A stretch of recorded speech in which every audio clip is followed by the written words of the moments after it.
ISTQB foundation level sample question. Consider the following user story as an editor. ఒక user story ఇచ్చాడు. As an editor, I want to review content before it is published so that I can ensure the grammar is correct. నేను ఒక ఎడిటర్‌గా content అది publish చేసే ముందు దాన్ని review చేద్దాం అనుకుంటున్నాను. ఎందుకంటే అప్పుడు గ్రామర్ అంతా కరెక్ట్‌గా ఉందా లేదా అని చెక్ చేసుకోవడానికి.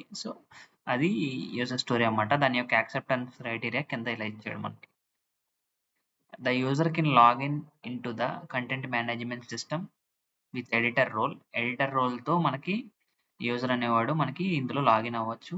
అదొకటి యాక్సెప్టెన్స్ క్రైటీరియా. నెక్స్ట్ వచ్చేసి the editor can view existing content pages. ఇది కూడా ఒక acceptance criteria. The editor can edit the page content. Editor అనేవాడు ఆ పేజ్‌లో ఉన్న కంటెంట్‌ని ఎడిట్ చేయొచ్చు. ఇదొక acceptance criteria. The editor can add markup comments. Editor అనేవాడు కామెంట్స్ అనేది కూడా ఇవ్వచ్చు. అలాగే the editor can save changes. Editor అనేవాడు సేవ్ కూడా చేంజెస్ ఏమన్నా చేస్తుంటే దాన్ని సేవ్ కూడా చేయొచ్చు. The editor can reassign to the content owner role to make updates. Editor అనేవాడు కంటెంట్ ఓనర్ రోల్‌కి కూడా రీఅసైన్ చేయొచ్చు అనమాట. ఏమన్నా అప్డేట్స్ ఒకవేళ కంటెంట్ ఓనర్ అనేవాడు ఏమన్నా అప్డేట్ చేయాలనుకుంటే దానికి కూడా రీఅసైన్ చేసుకోవచ్చు అని చెప్తున్నాడన్నమాట. Which of the following is the best example of an ATD test for this user story అని చెప్పేసి అడుగుతున్నాడన్నమాట.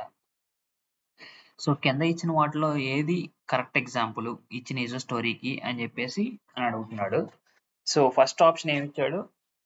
Test if the editor can save the document after edit the page content. Editor అనేవాడు page content edit చేసిన తర్వాత document save చేసుకోవచ్చా లేదా check చేయమన్నాడు. ఇది పర్ఫెక్ట్‌గా సెట్ అవుతుంది వాడిచ్చిన యూజర్ స్టోరీ ప్రకారం. ఎందుకంటే ఇక్కడ మనం చూస్తే the editor can edit the page content అని ఉంది. ఇది యాక్సెప్టెన్స్ క్రైటీరియాలో ఉంది. ఇక్కడ కూడా మనకి పేజ్ కంటెంట్ ఎడిటింగ్ ఉంది. అలాగే the editor can save changes అనేది కూడా మనకి యాక్సెప్టెన్స్ క్రైటీరియాలో ఇచ్చాడు. ఇది మనకి బెస్ట్ ఆప్షన్ లాగా కనిపిస్తుంది. కాకపోతే మనం నెక్స్ట్ ఆప్షన్స్ కూడా ఒకసారి చూద్దాం. Option B test if the content owner can login and make updates to the content. Content owner అనేవాడు లాగిన్ అవ్వమని చెప్పేసి ఇక్కడ ఎక్కడా చెప్పలేదన్నమాట.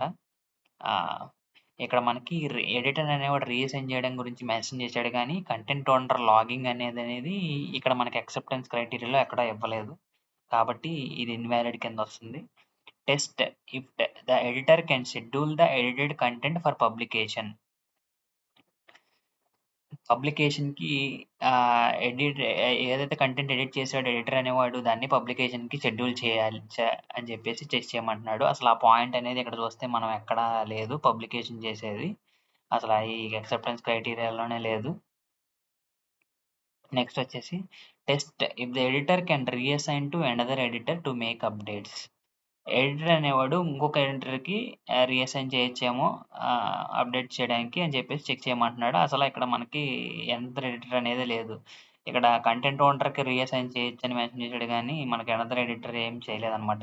ఈ అన్నిట్లో యాక్సెప్టెన్స్ క్రైటీరియాలో ఎక్కడి నుంచి ఎక్కడి దాకా చూసుకుంటే. కాబట్టి మనకి కరెక్ట్ ఆప్షన్ వచ్చేసి test if the editor can save the document after edit the page content. Option A వచ్చేసి కరెక్ట్ ఆన్సర్ అన్నమాట. ఇదే మనకి సాటిస్ఫై చేస్తుంది అన్ని ఇచ్చిన వాటిల్లో. ఇదే బెస్ట్ ఎగ్జాంపుల్‌గా ఉందన్నమాట. ఈ ఇచ్చిన యూజర్ స్టోరీకి ఈ యాక్సెప్టెన్స్ క్రైటీరియా అనేది పర్ఫెక్ట్‌గా మ్యాచ్ అవుతుంది.